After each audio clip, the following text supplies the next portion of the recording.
کہ کل من علیہ فان، ہوئے نامور بے نشاں کیسے کیسے. دیکھو زمین کھا گئی، نوجوان کیسے کیسے. یہ اتنی چیزیں ہیں نا، یہ کچھ نہیں ہے، یہ دھوکہ ہے. سچ صرف اللہ رسول کی ذات ہے، حقیقت صرف دین ہے، اصل صرف وہ بارگاہیں ہیں. دھوکے میں نہ زندہ رہو. چھوڑ دو یہ بات کرنی کہ بڑے تعلقات ہیں، چھوڑ دو یہ بات کرنی کہ بڑا پیسہ ہے، چھوڑ دو یہ بات کرنی کہ برادری قبیلے علاقے میں بڑا، اور کچھ بھی نہیں. میں مولانا نورانی کی قبر پہ کھڑا تھا تو میں کہہ رہا تھا مقدور ہو تو خاک سے پوچھوں کہ اے لئیم تو نے وہ گنج ہائے گرا مایا کیا کیے؟ اتنے بڑے لوگ تو لے گئی، اتنے بڑے لوگ، اتنے بڑے لوگ قبروں میں کدھر گئے؟ سلطان محمود غزنوی کہاں ہیں؟ شہاب الدین غوری کہاں ہیں؟ وہ لوگ جو میدانوں میں آ کے صرف ان کا نام لیا جاتا تھا تو دنیا کانپ جاتی تھی، وہ کہاں گئے؟ اٹھ گئے سب لوگ، چلے گئے، ختم ہو گیا معاملہ. وقت اب ہماری طرف بڑھ رہا ہے، اب تیزی ہے، اب پیغام اجل آیا، کئی ہمارے ارد گرد سے اٹھا کے لے گیا. اب ہمیں بھی تو واپس لوٹنا ہے نا، تو کچھ تیاری کر لیں، کچھ ارادہ کر لیں. اور بارگاہ رب رسول کی اس طرح کی ہے کہ بس جانے کی دیر ہے، بس صرف جانے کی دیر ہے، صرف جانے کی. اور اللہ رسول کی بارگاہ دوستو وہ والی ہے کہ جہاں نا زیادہ منت بھی نہیں کرنی پڑتی. وہ جو 4-5 لوگ تھے نا مکہ مکرمہ میں، انہوں نے بہت ہی اسلام کی مخالفت کی حد کر دی تھی. ان کے لیے حکم ہوا تھا جہاں ملے قتل کر دو.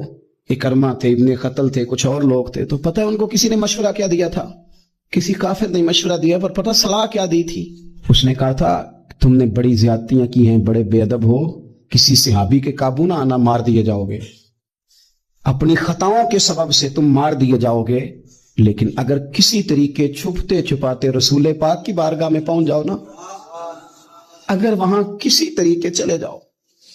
ہم نے پوچھا معافی کیسے مانگیں گے، منہ کیسے دکھائیں گے، ہم نے اتنے ظلم کیے، اتنی زیادتیاں کی، کیسے معافی مانگیں گے؟ تو کہنے والے نے کہا کہ نہیں کچھ نہیں، تم بس کہہ دینا ہم آ گئے، اس سے زیادہ تو بات ہی کوئی نہیں، اتنا ہی تو صرف کہنا ہے آ گئے، اور نہ آتے تو جاتے بھی کہتے، بس تم اتنا کہہ دینا ان العبد اذا اعترف ثم تاب تاب اللہ علیہ. نبی کریم علیہ السلام نے فرمایا بندہ جب آ کے کہتا ہے نا یا اللہ میں بھول گیا تھا، غلطی ہو گئی، ان العبد اذا اعترف، مان جو گیا غلطی ہو گئی، جب کہتے ہیں نا میں بھول گیا، ثم تاب، پھر وہ توبہ کرتا، تاب اللہ علیہ، اللہ دیر کرتا ہی نہیں، فوراً توبہ کو قبول فرما لیتا. ہمارے ہاں نا کچھ لوگ تو طبعاً سخت ہیں، اللہ معاف فرمائے، اور کچھ رد عمل کے طور پر سخت ہو گئے. کچھ باتیں دلوں میں بیٹھ گئی ہیں جنہوں نے طبیعتوں کو سخت کر دیا. کبھی کہیں آپ بہو سے کہ چلو بوڑھی ساس سے اگر کبھی کو بات سخت نکل گئی ہے تو معاف کر دے، وہ تیار نہیں ہوتی، وہ کہتی ہے تمہیں پتہ نہیں میرے ساتھ کیا کچھ ہوا. کبھی ساس سے کہا جائے نا چلو بھول گئی تھی بچی تو آپ درگزر کر دیں، تو کہتے تمہیں پتہ نہیں میرے اندر سختی کتنی آ گئی ہے، دکھ کتنے بیٹھ گئے. ہم طبیعتوں میں سختی کر بیٹھے، ہمارے دل دھڑکتے ضرور ہیں لیکن صرف اپنے بچوں کے لیے، ہمارے سینوں میں درد اٹھتا ضرور ہے لیکن صرف اپنوں کے لیے. ہم نے نا 2 4 5 6 باتیں جمع کر کے ان پر پورا ذہن بنا کے سخت ہو گئے ہیں، طبیعتیں سخت ہیں، دل سخت ہیں. میرے نبی پاک صلی اللہ تعالی علیہ وسلم نے فرمایا، یہ حدیث مسلم شریف میں موجود ہے، فرمایا جنت میں وہ لوگ داخل کیے جائیں گے جن کے دل چڑیوں کی طرح نرم ہے. نرم دل کے لوگ، معاف کر دینے والے، جلدی مان جانے والے. ایک صاحب تھے اپنے بھائی سے ناراض ہو گئے اور انہوں نے رشتے سے انکار کر دیا. پہلے ان کے بیٹے کی وہیں پہ نسبت تھی، انکار کر دیا. تو کئی لوگوں نے ان سے کہا، میں نے بھی کہا، تو وہ کہنے لگے پیر صاحب عزت بڑی کرتا ہوں آپ کی لیکن میں مرد ہوں، ایک دفعہ نہ کر دوں تو پھر ہاں نہیں کیا کرتا. تو میں نے اس صاحب سے کہا، میں نے کہا یوں نہ کر، اگر صبح قیامت تیرے بارے میں کوئی سخت فیصلہ آ جائے اور رب کو منانا ہو کسی مقام پر تو کیا کہے گا؟ بہانے بنا بنا کے ہم سخت ہو گئے، دل اتنے سخت پتھر کر لیے، میں فلاں ہوتا ہوں جی، میں نہیں دوبارہ کسی کی سنتا. اور خدا کے بندو، میرے نبی پاک علیہ السلام نے فرمایا مومن تو اس طرح ہوتا ہے جس طرح اونٹ کے ناک میں نکیل ہوتی ہے، بٹھا دو تو بیٹھ گیا، اٹھ جاؤ تو اٹھ گیا. اور حضور نے فرمایا وہ لوگ جو بہت بد اخلاق ہیں، جھگڑالو ہیں، فسادی ہیں، سخت دل ہیں، وہ لوگ جنت میں نہیں جائیں گے. جو جھگڑے کرتے پھرتے ہیں جھگڑالو لوگ ہیں. عزیز دوستو، اپنی زندگی کے اندر طبیعت میں نرمی، اگر طبیعت نرم ہو گئی نا جی، مزاج میں نرمی آ گئی، تو پھر آپ محسوس کریں گے کہ آپ معاف کرتے بھی جلدی ہیں اور معافی دیتے بھی جلدی ہیں. پھر آپ کے تعلقات بچیں گے، آپ کی نسبتیں بچیں گی. آپ کے بہت سارے رشتوں میں قربت آئے گی، ٹوٹیں گے نہیں۔ ایک تو دل نرم کریں، کسی شخص کے بارے میں دل میں کوئی بات ہے تو اسے معاف کریں اور معافی دیں۔ کچھ لوگ بالکل ٹھیک ٹھاک ہوتے ہیں، کوئی ناراضگی نہیں ہوتی، لیکن آپ نے بچی کی شادی کا کارڈ دیا نہیں تو فوراً ناراض ہو جاتے ہیں، اور پھر آپ سمجھا رہے ہیں، قائل کر رہے ہیں، وہ تیار ہی نہیں ہے قائل ہونے کو۔ سنو، اور اس حدیث کو یاد رکھنا، نبی پاک صلی اللہ تعالی علیہ وسلم نے فرمایا جس کے پاس اس کا بھائی عذر لایا، بھائی معافی مانگنے آیا اور پھر اس نے معاف نہ کیا، اللہ کے حبیب فرماتے میرے حوض کوثر پہ نہ آئے۔ تو سخت ہو کے بیٹھ گیا ہے، تو کہتا ہے میرے سے پہلے سنے، میں آپ کو بتاؤں اس نے میرے ساتھ کیا کیا، اور ٹھہر جا۔ اگر حساب کتاب کے بعد معافی والا اصول رکھ لیا جائے کہ پہلے حساب کتاب ہوگا، غلطیوں کا مداوع ہوگا، پھر معافی ہوگی، تو یہی حساب اگر رب کریم بندوں کے ساتھ کرے تو پھر میں اور آپ کدھر جائیں گے؟ تو اس سادی بات پہ آ جاؤ نا، تو 2 جملوں میں حضور نے سمجھائی ہے، فرمایا تم رب کے بندوں کو معاف کر دو، اللہ تمہیں معاف کر دے گا۔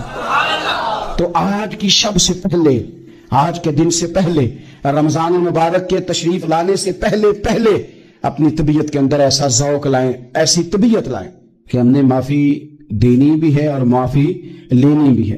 بعض اوقات ہم رسم ادا کرتے ہیں شب برات سے پہلے، یہ سوشل میڈیا پہ چل گیا، فلانے کو فلان کہہ دیا، اگر کوئی کبھی ہوئی نا تو معاف، ایسے تو نہیں نا معافیاں ہوتی۔ ہمیں پتا ہوتا ہے ہم سے کون ناراض ہے، ہمیں خبر ہوتی ہے ہم نے کس کو تکلیف دی، ہمیں پتا ہوتا ہے کس نے ہمارے لہجوں سے پریشانی پائی ہے، کون ہے جو ہماری وجہ سے اذیت کا شکار ہے، تو اس سے جا کے معافی مانگے، تو یہ چیزیں معافی کا سبب بن جائیں گی۔ میرے نبی کریم علیہ وآلہ وسلم نے ارشاد فرمایا قیامت کے دن کچھ لوگ کئیوں کی بات سن کے جنت میں چلے جائیں گے۔ اللہ تعالی ہماری پردہ پوشی عطا فرمائے۔ کہا کچھ تبلیغیں کرنے والے دوزخ کے دروازے پہ کھڑے ہوں گے تو وہ جنتی کہیں گے کہ مولانا پیر صاحب ہم تو آپ کی بات سن کے جنت میں جا رہے ہیں، تو آپ یہاں کیوں کھڑے ہیں؟ تو وہ کہیں گے ہائے افسوس، میں کہتا تو رہا پر عمل نہ کر سکا۔ میں عمل، اس سے مراد صرف ممبر پہ بیٹھنے والا مولوی نہیں، اس سے ہر وہ شخص مراد ہے جو نصیحتیں تو بڑی کرتا ہے لیکن خود عمل ہے، وہ بہت بڑا الفاظ کا ذخیرہ رکھتا ہے، پر عمل کے لیے 2 سجدے بھی صحیح طریقے سے دے سکتا، پھر وہ استغفار کرے، پھر وہ اللہ کی بارگاہ میں معافی مانگے، پھر وہ توبہ کرے، اس لیے کہ جو جتنا بڑا ہوتا تھا نا اس پہ خشیت بھی اتنی زیادہ طاری ہوتی، اس پر خشیت بھی اتنی، جتنا حضرت عمر فاروق رضی اللہ تعالیٰ عنہ کو زخم لگ گیا، شدید زخم لگا، آپ آ گئے، بڑی زیادہ خون بہ گیا ہے، بہت سارے صحابہ آپ کے گرد جمع ہو گئے، حضرت عبداللہ ابن مسعود بھی آ گئے، تو جناب عمر رونے لگ گئے۔ اب تو رونا آتا ہی نہیں لوگوں کو۔ حضرت محی الدین ابن عربی کہا کرتے تھے جس کو پورا ہفتہ ہو گیا ہے نا، وہ طریقت کا مسافر بھی، جاگ رہے ہیں آپ حضرات، کہتے تھے جس کو پورا ہفتہ ہو گیا نا طریقت کا مسافر بھی ہے، پر اللہ رسول کی یاد میں رویا نہیں۔ فرماتے تھے مجھے تو اس کے ایمان پر شک ہونے لگ گیا کہ 8 دن ہو گئے اسے خیال ہی نہیں آیا۔ حضرت عمر میدان میں جس شخص کے کبھی پاؤں نہیں لڑکھڑائے، اللہ رسول کی بات آتی تھی تو دریا بہتے تھے آنسو، یہاں حال ہی کوئی نہیں، خوش جملے اور جناب موٹے موٹے تراشے ہوئے فکرے اور لفظوں کی ہیرا پھیری، اس کے علاوہ کوئی چیز نظر ہی نہیں آتی۔ حضرت عمر رونے لگے، آخری وقت ہے، تڑپ رہے ہیں، آنسو بہ رہے۔ حضرت عبداللہ ابن مسعود آ گئے، انہوں نے کہا عمر تیری ہجرت بھی بڑی باکمال تھی، تیرا اسلام قبول کرنا بھی بڑا ہی باکمال تھا، حضور بھی تجھ سے ہمیشہ راضی رہے۔ عمر تو روتا کیوں ہے یار؟ بات تو یہ ہے کہ جب تو نے خلافت سنبھالی تو پھر تیرے طریقے بھی باکمال ہی تھے، اور جب تو میدان میں اترتا تھا پھر بھی تیرے معاملات باکمال تھے، اور جب تو مال غنیمت بانٹتا تھا پھر بھی تو باکمال، یار ہر موقع پہ تو باکمال تھا، تو جاتے تو پھر روتا کیوں ہے؟ ان کا استغفار دیکھو، ان کی توبہ دیکھو۔ حضرت عمر پھر رو پڑے، کہنے لگے عبداللہ لوگوں کو میری نیکیوں کا پتہ ہے، گناہوں کا تو نہیں نا پتہ، وہ تو میں جانتا ہوں یا میرا مالک جانتا ہے نا، نیکیاں تو سب کے سامنے، پر من آنم کے من دانم جو اندر چھپے ہوئے گناہوں کے ڈھیر ہیں وہ تو میں جانتا ہوں۔ کہا تو نے میرے کلمہ پڑھنے سے لے کر میری حکومت تک میری ساری نیکیاں گنوائی ہیں، اب دعا کر میرے لیے کہ رب میری نیکیاں اور بدیاں برابر کر دے، مجھے درجہ نہیں چاہیے، بس اللہ مجھے معاف کر دے۔ درجوں کی ضرورت نہیں ہے، یہاں تو لوگ درجات لے کے بیٹھے۔ حافظ کہتا ہے کہ میں جتنے آیتیں ہوں گی اتنے میرے درجے بلند ہوں گے، پہلے درجوں والا کام تو کوئی کرنا۔ مولانا کہتے ہیں کہ نور کے ممبر پہ بیٹھوں گا، بھائی پہلے بتا نور کے ممبر کی طرف تیرا سفر بھی جاری ہے کہ نہیں؟ تاجر کہتا ہے کہ میں سخاوت کروں گا تو حضرت عثمان کے ساتھ جگہ ملے گی، پر حضرت عثمان کی سخاوت اور اپنی سخاوت کا فرق بھی دیکھ۔ مجاہد کہتا ہے کہ میں نبی پاک کے جہاد والے صحابہ کی پشت پہ رہوں گا تو پہلے اپنے کام تو دیکھ، اور جب ساری باتیں سمجھ میں نہ آئے تو پھر اللہ کی بارگاہ میں استغفار کر، پھر بیٹھ. بڑے لوگ استغفار کرتے، معافی چاہتے، اور یہ استغفار پھر اتنا کرم کرتا، اتنی آسانی کرتا، اس قدر بہتری کرتا کہ وہ مانگ تو اپنے گناہوں کی معافی رہے ہوتے تھے اور اللہ رحمتوں کے دروازے کھول دیتا تھا. اللہ ان پر کرم کے دروازے. حضرت امام حسن کے پاس ایک شخص آیا، حضرت امیر معاویہ بھی بیٹھے تھے، تو اس نے امام حسن سے آ کے کہا کہ حضور اولاد نہیں ہے، کوئی دعا کر دے. تو جو ہے میری بات پر، اب بھی لوگ پیروں کے پاس آتے ہیں نا ماشاءاللہ سے، اللہ خیر فرمائے، تو پیر صاحب اگر وظیفہ بتائے تو وظیفہ چونکہ پڑھنا پڑتا ہے وہ کام مشکل ہے. لہذا تعویذ تو پیروں نے بھی اب ماشاءاللہ بڑی ترقی کر لی، انہوں نے بھی تعویذ چھپوا کے رکھ لی ہے. کون لکھے اتنے تعویذ، جو کہ ہر مرید کو تو تعویذ چاہیے. انہوں نے نا جی تعویذ پکے چھپوا لیے، کچھ نے مورے بنوا لیے. تو دیکھتا رہتا ہوں، میرا شعبہ ہے نا، میں دیکھتا رہتا ہوں کہ مور لگائی، اس کو باندھا، اللہ خیر کرے گا. تو اب وہ نفسیاتی معاملہ ہے، ظاہر ہے 100 بندہ تعویذ لے کے گیا ہے تو 1.5 کو تو فرق پڑے گا ہی نا بیچ میں سے.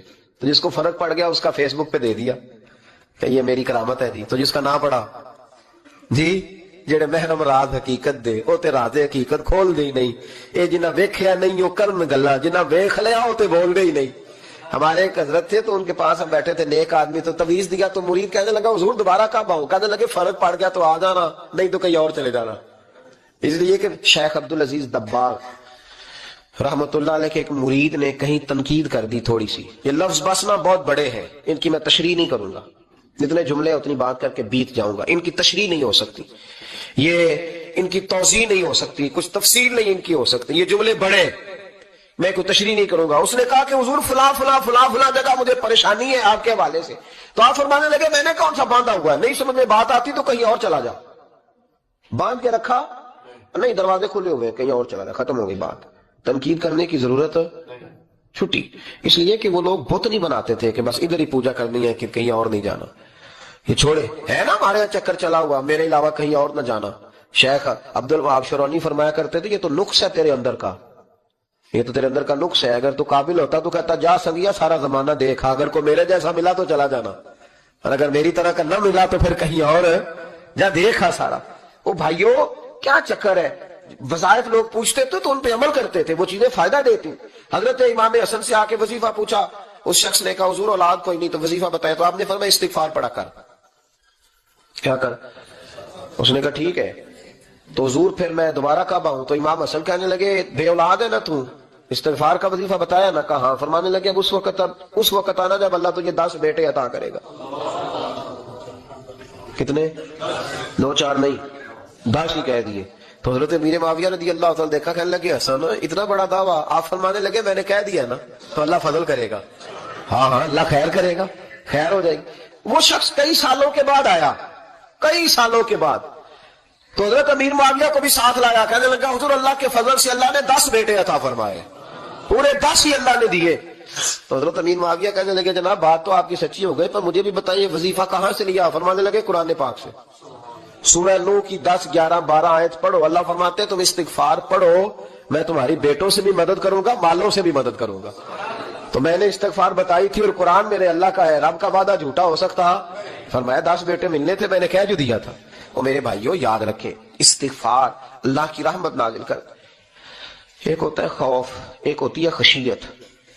خوف والے لوگ توبہ کرتے ہیں، خشیت والے استغفار کرتے ہیں. ایک ہوتا ہے خوف، ایک ہوتی ہے خشیت والے استغفار کرتے ہیں. نبی کریم علیہ السلام نے فرمایا میں دن میں 100 مرتبہ استغفار کرتا ہوں، دن میں 100. توبہ والا کہتا ہے کہ میں بھول گیا تھا مجھے معافی مل جائے، اور خشیت والا کہتا ہے میرا یار ناراض نہ ہو جائے، وہ استغفار ہی کرتا رہتا ہے، وہ معافی. حضرت رومی نے مثال دی ہے، فرماتے ایک عورت تھی تو بھیک مانگا کرتی تھی. ایک دن بادشاہ کے دروازے پہ بھیک مانگنے گئی تو بادشاہ کو پسند آ گئی، اس نے نکاح کر لیا. 20 کنیزائیں اس بی بی کے پاس تھی خدمت کرنے کے لیے، روٹی دینے کے لیے، کپڑا دینے کے لیے، لیکن وہ ہر وقت روتی رہتی تھی، ہر وقت روتی.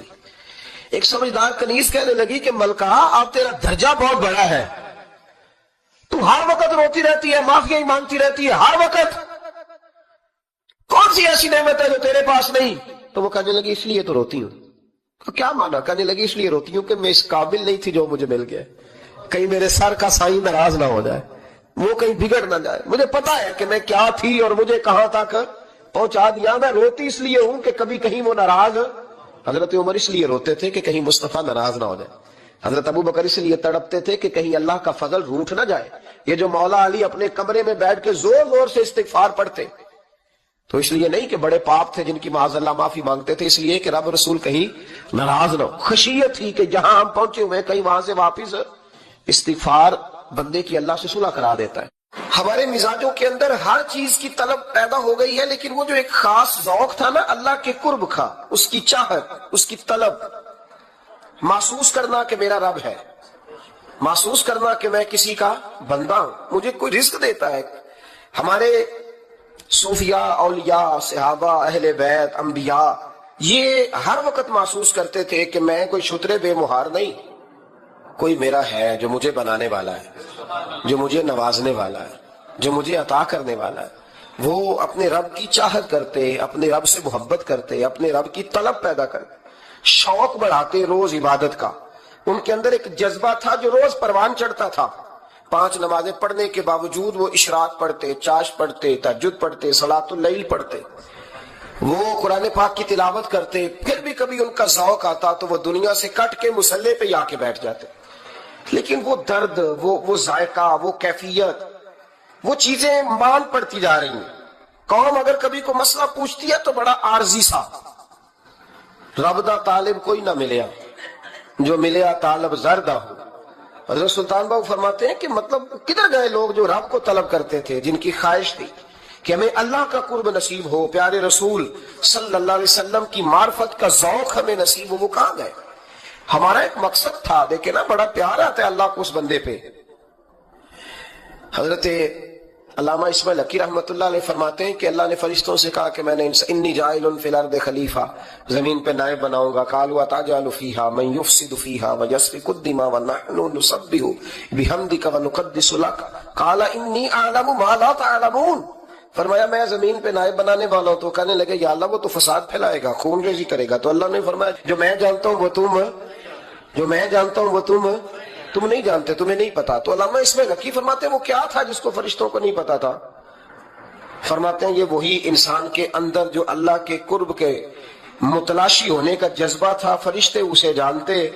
لوح محفوظ پہ یہ تو پڑھ لیا تھا کہ یہ فساد کرے گا, یہ تو پڑھا تھا کہ ابو جہل فساد کرے گا, یہ نہیں پڑھ سکے تھے کہ ابو بکر رویا بھی کرے گا.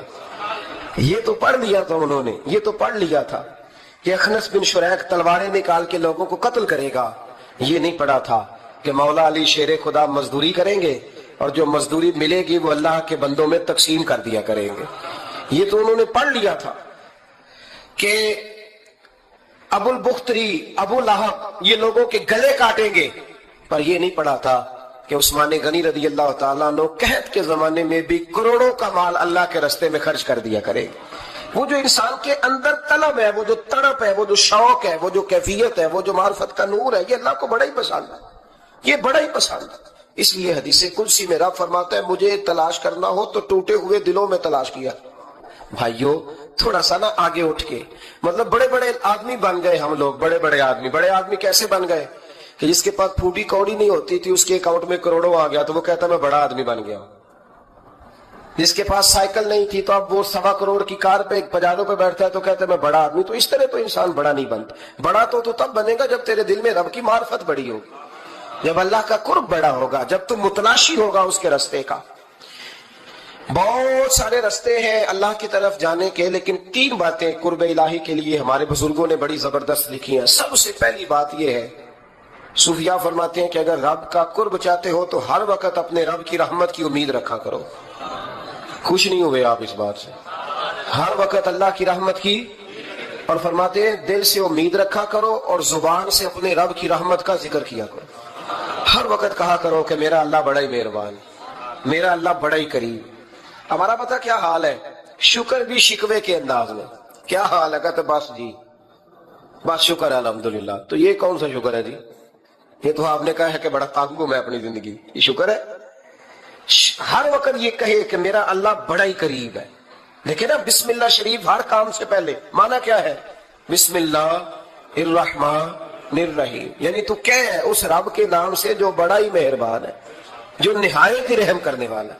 ہر وقت کہہ ہے کہ میرا اللہ بڑا مہربان ہے, میرا اللہ بڑا رحم ہر وقت وہ خاص ذوق، وہ درد، وہ شوق، بس تو کہے کہ یار جو اللہ نے مجھے دیا ہے وہ شاید اللہ نے کسی اور کو دیا ہی نہیں. تیرا یہ ذوق بنے، تیرے اندر اللہ کی رحمت کے ساتھ خاص تعلق پیدا ہو. میرے رسول کریم علیہ السلام ہر مقام پہ اپنے رب کی رحمت کا ذکر فرماتے. بات کسی کی ہو رہی ہوتی، حضور چھیڑ اللہ کی رحمت کا ذکر دیتے. ایک صحابی چڑیا کے بچے اٹھا کے لے آئے. وہ چڑیا شکایت لے کے آئی اور حضور کے کندھے پہ بیٹھ کر شکایت کرنے لگی کہ حضور آپ کے صحابی نے میرے بچے اٹھا لیے. بات تو چڑیا کے بچوں کی ہو رہی تھی نا.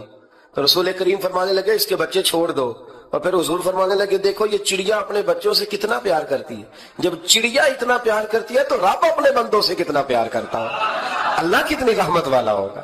یعنی ہر بات میں رسول کریم نا، ہر بات میں اللہ کی رحمت کا ذکر. ایک جنگ کا موقع ہے تو صحابہ کرام علیہم رضوان فرماتے ہیں کہ دوران جنگ ایک عورت کا بچہ کھو گیا اور بچہ بھی دودھ پیتا تھا. دودھ پیتا بچہ کچھ دیر ملے نا تو ماں کی چھاتیوں میں دودھ جوش مارتا ہے. دودھ پیتا بچہ کھو گیا تو عورت دیوانوں کی طرح، مجذوبوں کی طرح بچہ تلاش کرتی. میرا بچہ، کبھی ادھر جاتی ہے کبھی ادھر جاتی ہے، ڈھونڈتی ہے، تلاش کرتی ہے، پریشان ہوتی. میرے رسول کریم کی نظر پڑ گئی، حضور کی نظر رحمت ہو گئی. تو محبوب فرمانے لگے صحابہ بتاؤ اس کا بچہ ڈھونڈو. ایک صحابی کہنے لگے حضور مجھے پتا ہے کہاں ہے، ابھی ملوا دیتا ہوں. تو حضور نے فرمایا یہ اپنے بچے سے کتنا پیار کرتی. عرض کی حضور نہ کوئی ماپ سکتا ہے، نہ کوئی تول سکتا ہے، نہ کوئی اندازہ کر سکتا ہے. حضور کی آنکھوں میں آنسو آ گئے. فرمایا ذرا ایک بات تو بتاؤ. یا رسول اللہ پوچھیے. فرمایا اگر اس کا بچہ اسے مل جائے تو یہ اسے آگ میں ڈالے گی؟ صحابہ عرض کرنے لگے حضور ہو ہی نہیں سکتا، یہ تو گرم ہوا بھی لگنے دے گی. تو حضور فرمانے لگے میرا رب اس سے بہت بڑھ کر اپنے بندوں سے محبت کرنے والا ہے اور اس سے بہت بڑھ کر اپنے بندوں پہ رحم کرنے والا ہے. وہ بھی چاہتا نہیں کہ اس کے بندے جہنم میں جائیں، وہ بھی چاہتا. حضور ہر لمحہ اللہ کی رحمت کا ذکر کرتے ہیں، صبح سے شام تک نا. آج آپ نے جمعے سے لے کر تراویح تک، عشاء تک، وہ جو گھٹنا درد کرتا ہے نا اس کو مہربانی کر کے چھوڑ دے، اور جو بچہ نافرمان ہے اس کو بھول جائے. آج سارا دن نا اللہ کی رحمت کا ذکر کریں کہ اللہ بڑا ہی کریم ہے، اس کے فضل کا ذکر کریں. ایک کاروبار ہی نہیں نا چلتا، پیر تو چلتے ہیں نا اللہ کے فضل سے، زبان تو چلتی ہے نا، ہاتھ آنکھیں یہ سارا کچھ چل رہا ہے نا. جو شے نہیں نہ چل رہی اس کو آج چھوڑ دے، مہربانی کرے. جو ساری چل رہی ہے اس پر تو اللہ کی رحمت کا اظہار کریں، اس پر تو غور فرمائیں. امام غزالی نے بڑی خوبصورت روایت لکھی. حضرت ابو ہریرہ رضی اللہ تعالیٰ عنہ فرماتے ہیں کہ ہم لوگ بیٹھے تھے تو یکا یک ایک دیہاتی عربی آیا، یکا یک اندر داخل ہوا.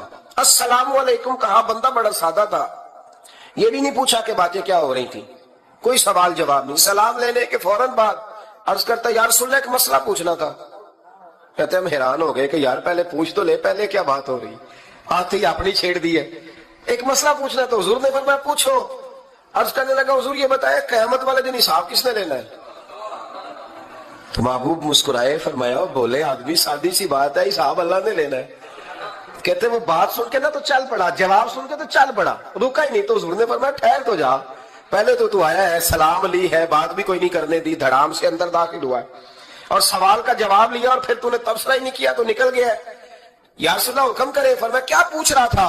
حضور پوچھا ہے کہ حساب کون لے گا. تو حضور فرمانے لگے میں نے بتایا اللہ لے گا. تو بولا کیوں نہیں؟ کہنے لگا یا رسول اللہ بس اتنا ہی پتا کرنا تھا، اگر اللہ نے حساب لینا تو پھر ہم نے باچی جانا ہے انشاءاللہ، پھر باچی جانا ہے. تو حضور فرمانے لگے کس طرح؟ کہنے لگا یا رسول اللہ جب وہ کریم غالب آئے گا نا، جب اس کا غلبہ آئے گا تو وہ بڑا کریم ہے، اس نے معاف ہی کرنا ہے، اس نے معاف ہی کرنا ہے، اس نے کرم ہی کرنا ہے. عدل کرے تے تھر تھر کمبن، عدل کرے تے پھر تھر تھر کمبن اچیاں شانہ والے، تے فضل کرے تے بخشے جاون میرے جائے منہ کالے. فرمایا اس نے معاف ہی کرنا ہے. حضرت ابو ہریرہ کہتے ہیں کہ حضور نے فرمایا ٹھیک ہے تو جا. وہ چلا گیا تو حضور رونے لگے. فرماتے ہیں ہم نے عرض کی حضور کیا ہوا؟ تو محبوب فرمانے لگے بندہ بڑا سادہ تھا پر بات بڑی کھری کر گیا ہے، بڑی کھری بات کر گیا ہے. کریم جب غالب ہوتا ہے تو معاف ہی فرماتا ہے. تو بھائی سادے لوگوں کو بھی پتا تھا کہ اللہ کی رحمت کی بات. ہمارے گھروں میں، ہماری گفتگو میں، ہمارا ایک دوسرے سے ملنا، ناراض نہ ہونا، مایوسی کی باتیں کرتے ہیں. مایوسی، میں انتظار میں ہوں، میں انتظار میں ہوں کہ کوئی بندہ مجھے ملے اور آ کے کہے میں بڑا راضی ہوں، بتائے اللہ کا شکر کیسے کرنا ہے. میں انتظار میں ہوں. اتنے سالوں میں مجھے بندہ کوئی نہیں ملا، جو ملا اس نے یہی کہا پریشان بڑا ہوں دعا کر دیں. بڑی اذیت ہے, سب سے زیادہ میں ہی تنگ ہوں. کچھ کرے, کوئی وظیفہ بتائے, کوئی تعویذ دے, کوئی ملے نا یار, کوئی ملے, کوئی کہے کہ الحمدللہ تعالی. اور میں نے تعلیم کے لیے صرف اور اظہار نعمت کے لیے, تشکر کے لیے کئی دفعہ آپ کے سامنے یہ کہا ہے کہ الحمدللہ جس طرح کے استاد مجھے ملے شاید کسی کو نہ ملے, اور میں نے اظہار تشکر کے طور پر کہا ہے پھر کس طرح کے شاگرد مجھے ملے ہیں اتنے اچھے فرما بردار شاید کسی کو نہ ملے, اور جس طرح کے سادے اور درویش ماں باپ اللہ نے مجھے عطا فرمایا. اب تو بڑا تیز لوگوں کا زمانہ ہے نا, شاید کہیں میسر آئے. اور میں کہا کرتا ہوں اتنے فرما بردار مرید بھی نہیں ملتے, لوگ تو کہتے ہیں فرما بردار نہیں ملتے. ہمیں الحمدللہ فرما بردار, تابع دار, ہر لحاظ سے اچھے ملے. اس کی وجہ یہ ہے کہ جیسے مرشد اللہ نے ہمیں عطا فرمایا ایسا کسی کو اللہ نے عطا, تو شکر کریں اللہ کی نعمتوں کو, شکر کریں. بس جہاں بیٹھیں گے جملے ٹوٹیں گے, جہاں بیٹھیں گے پریشانی. مجھے کچھ بندے ایسے ملتے ہیں دنیا میں جو صرف وہ اکیلے ہی ٹھیک ہے. یعنی ابا جی نے بھی ظلم ہی کیا ساری زندگی, اماں نے بھی ظلم ہی کیا, استاد بھی سارے غلط مل گئے, اور ہر بندہ ہی انہیں, اور پھر بعد میں اولاد ملی تو نافرمان ہی مل گئی. تو میں کہتا ہوں یار یہ ہو نہیں سکتا. ویسے مہاراج چلو اگر تو کہتا ہے تو بات سمجھ میں آتی ہے کہ ہو سکتا ہے کچھ سانحہ ایسا ہو گیا ہو. اللہ کی رحمت کی بات کرے. میرے نبی کریم علیہ السلام نے فرمایا بندہ سادہ تھا پر بات پتے کی کر گیا. یہاں تک لکھا امام صفوری نے کہ قیامت کے دن اللہ ایک بندے کے لیے دوزخ کا حکم دے گا. بندہ جہنم کی طرف جا رہا ہے, فرشتے زنجیریں ڈال کے کھینچ کر لے جا رہے ہیں. بندہ جا رہا ہے دوزخ کی طرف, فرشتے کھینچتے ہیں تو وہ پھر مڑ کے پیچھے دیکھتا ہے. توجہ ہے میری بات پر, ادھر دیکھنا ذرا. وہ کئی دفعہ کسی کو کھینچتے ہیں نا تو مڑ مڑ کے پیچھے دیکھتا ہے. چلو آپ کو سمجھاتا ہوں, سمجھ آ جائے گی. وہ جب سکول جانے کو دل نہیں نہ کرتا تھا جی, ان کے سلیکشن دینے نا اپنے بچے نو, اور بڑا 1.5 گھنٹے کا, بچے ناراض نہ ہو جائے. جب وہ کبھی جس نلائق کا سکول جانے کو دل اور اس کو کھینچتے تھے تو وہ پلٹ پلٹ کے پیچھے جاتا نہیں. اسی طرح مدرسے میں بھی جب آتے ہیں تو کئی بچے ایسے ہوتے ہیں جو آتے نہیں تو کھینچ کھینچ کے نہیں لے جاتے کئی دفعہ. تو جب کھینچ کے فرشتے جہنم کی طرف لے جا رہے ہیں, کھینچتے ہیں تو پلٹ کے پھر پیچھے دیکھتا ہے, پھر فرشتے کھینچتے ہیں پھر پیچھے دیکھتا ہے, پھر فرشتے, ذرا نظارہ دیکھنا, دوزخ کو لے جا رہے ہیں, پلٹ پلٹ کے اللہ کی طرف دیکھتا ہے. دوزخ کا دروازہ آ گیا, پھر پیچھے دیکھ رہا ہے. رب کریم نے فرمایا اسے واپس بلاؤ. رحمت دا دریا الہی, بلاؤ اسے واپس. واپس آیا, اللہ نے فرمایا بتا تو پلٹ پلٹ کے کیا دیکھتا تھا؟ ویسے اللہ کو نہیں پتا کیا دیکھ رہا ہے, کیا دیکھ رہا تھا؟ تو رو پڑا, عرض کرنے لگا مالک میرا یقین تھا کہ تو بڑا ہی کریم ہے. اللہ میرا ایمان تھا تو بڑا رحیم ہے. اللہ میرا ذہن تھا تو معاف کرنے والا ہے. جب فرشتے کھینچتے تھے نا تو شیطان مجھے کہتا تھا اب تو جہنم میں جائے گا, پر میرا یقین کہتا تھا نہیں, رب نے معاف کر دینا ہے, اللہ نے معافی دے دینی ہے, بخشا جاؤں گا. پھر شیطان کہتا تھا جب فرشتے کھینچتے تھے, میں کہتا تھا نہیں معافی مل جائے گی. یا اللہ دوزخ کا دروازہ آ گیا پر میری امید نہیں ٹوٹی. اللہ دروازہ جہنم کا آ گیا پر میری امید نہیں ٹوٹی. اور جب میں نے آخری دفعہ پلٹ کے دیکھا تیری آواز آئی کہ واپس لاؤ, تو میرے اندر سے آواز آئی کہ لے بھائی تیرا یقین جیت گیا ہے, تیرا ایمان جیت گیا ہے, تیرے اندر کی روحانیت کامیاب ہو گئی. بندے اور رب کی باتیں ہو رہی ہیں تو فرشتے چپ کر کے کھڑے ہیں. تو رب نے فرمایا تم خاموش کھڑے ہو. عرض کی یا اللہ اب اس کا کرنا کیا ہے؟ فرمایا کرنا کیا ہے, جو میری رحمت کی اتنی زیادہ امید رکھے اسے جہنم میں ڈال دوں.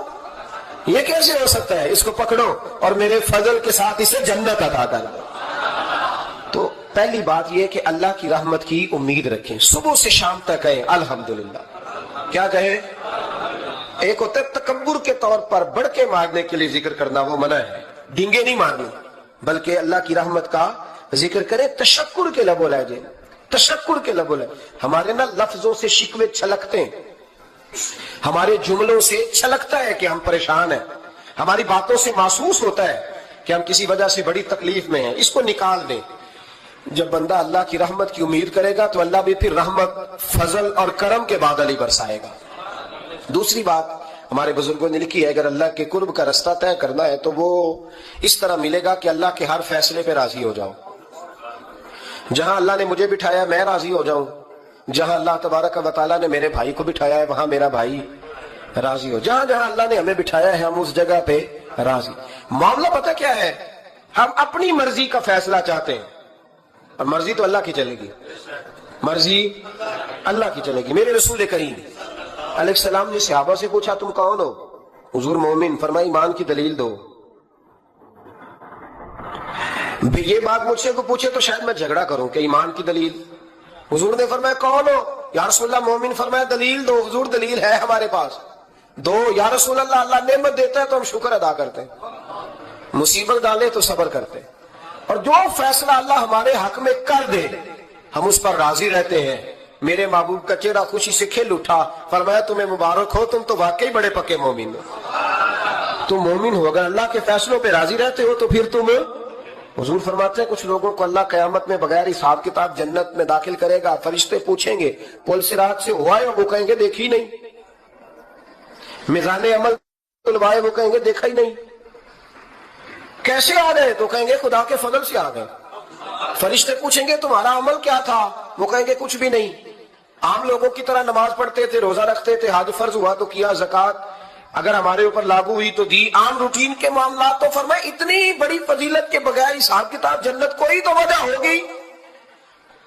تو بندے عرض کریں گے وجہ ایک ہی تھی کہ رب جو ہمارے حق میں فیصلہ کرتا تھا ہم اس پر راضی ہو جایا کرتے, ہمیں کوئی شکوہ اس پر رہتا.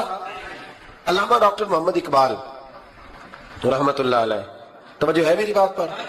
ادھر دیکھنا ذرا میری طرف. اللہ آپ کو خوش رکھے. کچھ لوگ نا جی کہتے ہیں ڈاکٹر اقبال نے داڑھی کیوں نہیں رکھی تھی؟ تو یہ غلطی کی علامہ اقبال نے, رکھنی چاہیے تھی انہیں. ناراض ہو گئے آپ لوگ؟ جو جس کی غلطی ہے وہ اس کی ایک غلطی ہو گئی ان سے, انہوں نے نہیں ٹھیک کیا. اب اقبال کے داڑھی نہ رکھنے سے کیا سنت کی مخالفت پر اسے ڈگری دی جائے گی؟ وہ میں کیوں نہ ہوں, جو کام خلاف سنت ہے وہ بہرحال ہے. لیکن میرا سوال یہ ہے کہ اقبال نے صرف داڑھی نہیں رکھی, باقی سارے کام اچھے کیے, تو آپ باقی کے تو سارے اچھے کر لینا. اقبال نے جو کام کیا, جو دین کا درد دیا, جو پیغام دیا, جو جدوجہد کی, اس کو تو سمجھ لو نا. مطلب صرف داڑھی پہ آ کے دلیل پکڑتے ہو. علامہ اقبال نے مکان بھی نہیں بنایا اپنا, کتنا بڑا آدمی ہے, کوئی جائیداد ہے اس کی؟ تسی بھی چھوڑو مکان سارے. اقبال وہ دیکھیں نا, بابے بلے شاہ کی لوگ مثال دے دیں گے, بابا صاحب مجذوب آدمی تھے, تو بابا صاحب کے حصے میں تو کئی مربع زمین آتی تھی, وہ بھی انہوں نے نہیں لی. ہمارا ملانگ روٹی کا اس کو پتا ہے, نوٹوں کا بھی پتا ہے کہ 5000 والا کون سا ہے, 100 والا کون سا ہے, باقی ٹائم وہ بابا بلے شاہ بن جاتا ہے. یہ کون سا سٹائل ہے کہ مرضی کی چیز آئی تو قابو کر لی؟ تو ڈاکٹر اقبال نے یہ درست کیا, لیکن اس کے باوجود ہمارا نظریہ ہے کہ اللہ اس کی یہ خطا معاف کرائے گا, پر بندہ بڑا باکمال تھا. یہ بڑی خوبی تھی, اور اس میں بھی کچھ حکمت ہوگی, کچھ باتیں ایسی انہوں نے لکھی ہیں بعض جگہوں پہ. لیکن اقبال کی جو معرفت ہے, جو حسن ہے, جو وقار ہے ان کے لب و لہجے میں, اس کا انکار کیا جا سکتا نہیں. لیکن اس کو ہم ڈیفینڈ بھی نہیں کرتے, جو کسی میں کوئی کمزوری ہے وہ بہرحال اس کی. ایک سوال بڑا اٹھتا تھا, لوگ کہتے تھے کہ آپ روز داڑھی کی بات بھی کرتے ہیں اور علامہ اقبال کی بات بھی کرتے ہیں, تو میں نے آج اس کی وضاحت کر دی. بات کی سمجھ آ رہی ہے آپ حضرات؟ علامہ اقبال نے ایک بات لکھی ہے. اقبال کہتے ہیں جب میں لندن میں وکالت کرتا تھا تو ایک خاتون تھی, لیڈی بارنس اس کا نام تھا. چھوٹے موٹے مقدمات لے کے وہ میرے پاس آتی تھی. بی بی ایک ہوٹل چلایا کرتی تھی, اس کا خاوند جو تھا وہ فوج میں ملازم تھا. اقبال نے خود لکھا ہے, اقبال فرماتے ہیں کہ ایک دن وہ خاتون پھر کسی کیس کے سلسلے میں میرے پاس آئی, تو جب وہ آئی تو اس نے نقاب اوڑھا ہوا تھا, برقع کیا ہوا تھا. تو چونکہ اس نے نقاب اوڑھا تھا, مسلمانوں کی نشانی تھی. نقاب اوڑھنا کن کی نشانی ہے؟ اللہ آپ کو خوش رکھے. تو کہتے ہیں وہ نشانی چونکہ اہل اسلام کی تھی تو مجھے تجسس ہوا. میں نے کہا لیڈی خیریت ہے؟ میم صاحب بھائی یہ برقع پہنا ہوا ہے. تو کہنے لگی ہنس کے, اقبال مجھے پکا یقین تھا کہ آپ ضرور پوچھیں گے. تو میں نے کہا اچھا تو یہ برقع؟ تو کہنے لگی الحمدللہ میں مسلمان ہو گئی. تو میں نے فوراً کہا کہ آپ کا شوہر تو فوج میں ملازم ہے, فوجی کے لیے بدلنا اور پھر ملکی قانون اور یہ چیزیں. تو کہنے لگی اس نے مجھے کیا کہنا تھا, وہ خود کلمہ پڑھ گیا. تو کہتی ہے میں اور متجسس ہوا, وہ کیس کی بات کرتی تو میرا تجسس بڑھ گیا. میں نے کہا تو کیس چھوڑ یہ بتا کلمہ کیسے پڑھا؟ تو کہنے لگی اقبال اصل بات یہ ہے کہ میں نا بے اولاد تھی, خاوند بھی بڑے اچھے پیسے کماتا, میں خود بھی ہوٹل چلاتی, پر ڈپریشن اور ٹینشن اور بلا وجہ کی پریشانیاں جان نہیں چھوڑ. یہ ٹینشن اور ڈپریشن کا نا مجھے عربی ترجمہ کوئی نہیں ملا. یہ ڈپریشن اور ٹینشن کا نا میں نے تلاش کیا ہے, لیکن مجھے عربی لغت کے اندر ان کے معنی مجھے لگتا ہے کہ اس زمانے میں یہ چیزیں تھی ہی نہیں. ہوتی تو ان کا کوئی نام بھی, یہ آج ہے نا تو اس لیے آج کے زمانے میں ہی نام ہے مفت کا, مفت کی پریشانی. تو کہتی ہے مجھے ٹینشن اور ڈپریشن رہتی تھی ہر وقت, بڑی میں پریشان رہتی تھی. میرے ساتھ ایک عجیب واقعہ ہوا کہ میرے ہوٹل میں نا ایک بابا جی برتن مانجتے تھے, بوڑھے آدمی تھے, 70 سال کے قریب عمر تھی. ان کا ایک بیٹا تھا، ایک بہو تھی، ایک پوتا تھا، لیکن وہ بیچارے بیٹا بیمار رہتا تھا تو لہٰذا وہ خود مزدوری کرتے تھے. کہتی ایک دن وہ بابا جی میرے پاس آئے، کہنے لگے میم صاحبہ 2-4 دن کی چھٹی چاہیے. تو میں نے کہا خیریت ہے؟ کہنے لگے میڈم میرا بیٹا فوت ہو گیا. بیٹا، آپ کو پتہ ہے باپ کا جنازہ پڑھنا آسان ہے، بیٹے کا جنازہ اٹھانا بڑا مشکل کام. کہتی ہے میں کچھ لکھ رہی تھی، میرے ہاتھ سے قلم گر گیا. میں نے خود گاڑی بھیجی، بابا جی گاؤں چلے گئے جہاں وہ رہتے تھے. کہتی 2-3 دن کے بعد میں اور میرا شوہر گئے تو رستے میں ہم باتیں کر رہے تھے کہ کیا تعزیت کریں گے.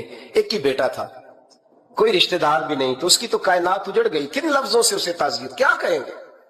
کہتے جب ہم گئے تو وہ ٹوٹی ہوئی چٹائی پہ بیٹھا تھا، کچھ لوگ قریب تھے. ہم نے جا کے کہا بابا آپ مسلمان ہیں، ہم آپ کو کیا نصیحت کریں، ایک ہی بیٹا تھا، کہ کس طرح کر کے ہم آپ کو تسلی دیں. تو کہتے اس نے آنکھیں کھولی، بوڑھی آنکھوں میں ایمان کی روشنی. کہنے لگا بی بی کیا تعزیت کی بات کرتی ہو، میں نے کوئی پیسے جمع کرا کے بیٹا لیا تھا، خدا نے فضل سے دیا تھا، عدل سے لے گیا ہے. میں اپنے رب کے فیصلے میں بڑا راضی ہوں، اللہ بڑا کریم ہے، وہ لے گئے، اس کا مال تھا.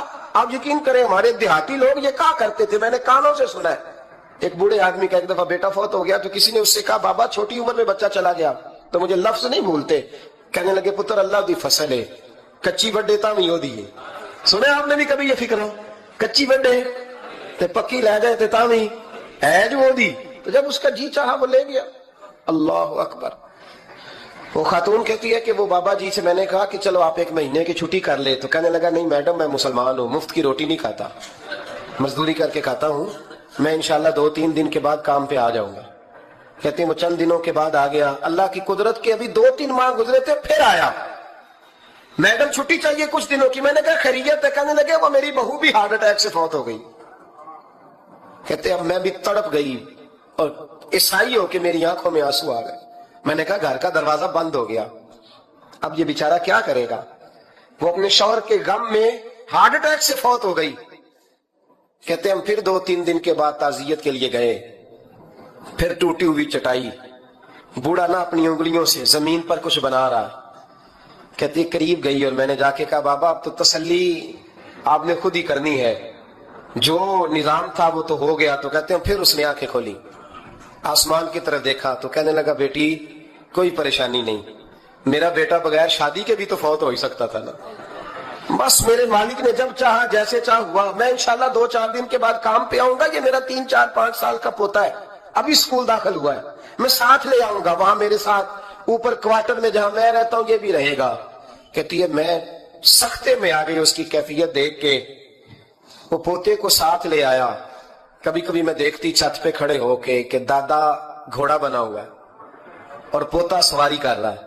وہ سویرے اٹھتا اس کو سکول چھوڑ کے آتا، شام کو لے کے آتا، پیار کرتا، محبت کرتا. 3ری منزل پر ہم نے کوارٹر دیا ہوا تھا، وہاں دادا پوتا رہتے. اللہ تو بڑا بے نیاز ہے. کہتی ہے اقبال ایک دن نا پوتا اوپر والی منزل پہ کھیل رہا تھا، اس کا پیر پھسلا، وہ گردن کے بل زمین پہ گرا. مجھے خبر ہوئی تو میں دوڑی، ایمبولینس منگائی. خون سے لتھڑے ہوئے اس بچے کو دادے نے اپنی گود میں رکھا. اور جب ہم ہسپتال کی طرف گئے تو ہاسپٹل بعد میں آیا، جناب اسرائیل پہلے آ گئے اور کہتے ہیں وہ گود میں دم توڑ گیا. پھر دادے نے اسے اپنے ہاتھوں سے غسل دیا، پھر اس نے اپنے بوڑھے ہاتھوں سے قبر کھودی اور پھر مٹی ڈال کے کہنے لگا انا للہ و انا الیہ راجعون. جے سونا ہی میرے دکھ وچ راضی، جے سونا ہی میرے دکھ وچ راضی.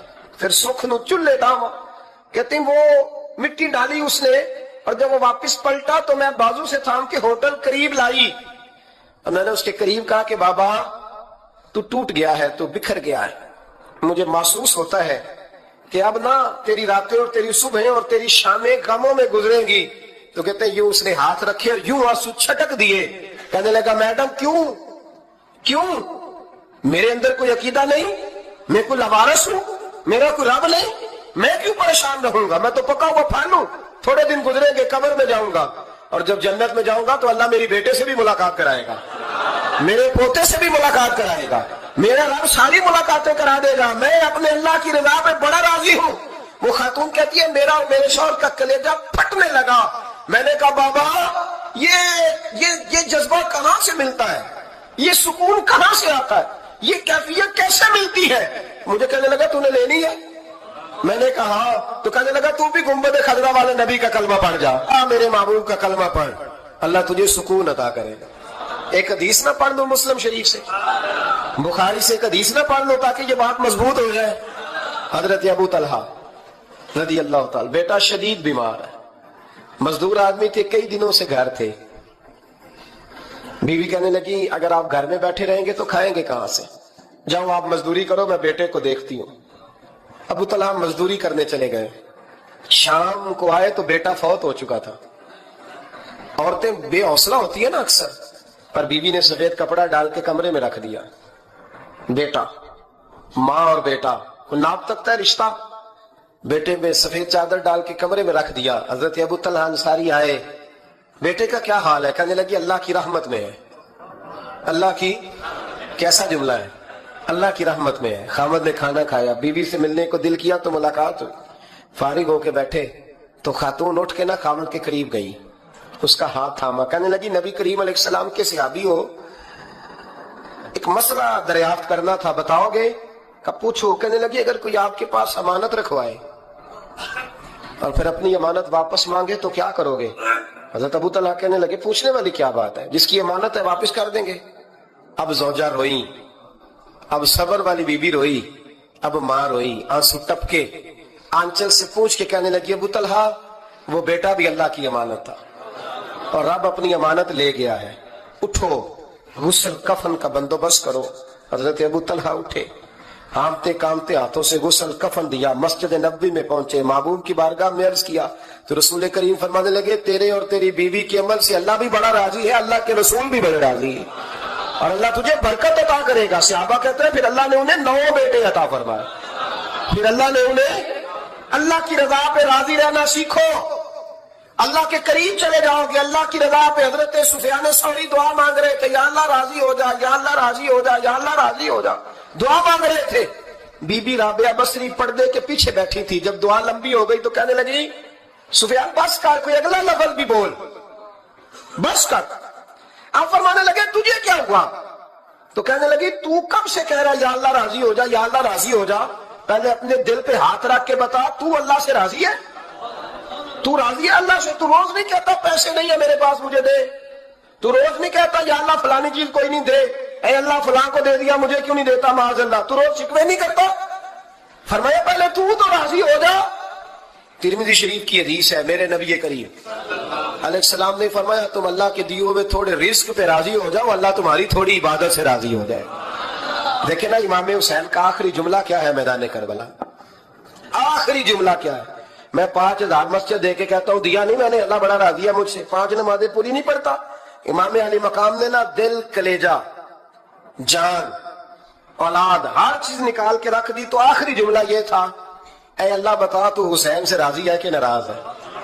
اللہ تو راضی ہے کہ ناراض ہے؟ بھائی پہلی بات رحمت الہی، دوسرا اللہ کی رضا پہ، یعنی عجیب بات ہے نا، جب اللہ کروڑوں دے تو دنیا چھپاتی ہے، اور جب تھوڑا کاروبار ٹھنڈا ہو جائے تو ساری دنیا کو دنیا بتاتی ہے۔ تو جب میں تو کہہ رہا ہوں کہ میں بندہ ڈھونڈ رہا ہوں جو مجھے ملے، آ کے کہے کہ شکر کا طریقہ بتاؤ، تو مل ہی نہیں رہا، کو ملے جو کہے بڑی خیر ہے، ہر لحاظ سے اپنے رب سے راضی ہو، مل ہی نہیں رہی دنیا۔